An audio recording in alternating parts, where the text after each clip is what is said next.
Good morning, New England. So this is the storm.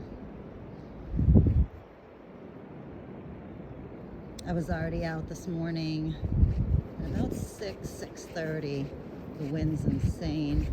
The drifts are crazy.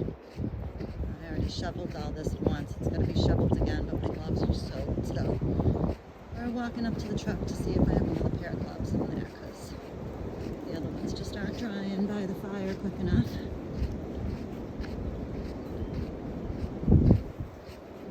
You can hear the birds. They're here for their food. You can hear the wind. So windy here right now.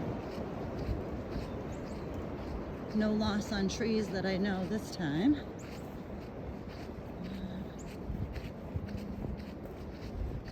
But yeah, still got everything up that was up. But what a mess. Some of the drifts are so heavy. Let's hope I have a pair of warm gloves in the truck.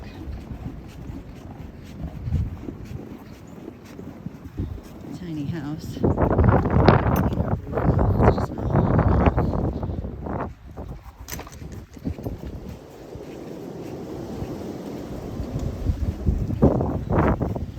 See, I'm hoping to have a pair of gloves. Of course, my truck isn't working right now, so I can't use my plow, which made everything a lot harder this morning. I'll see you after.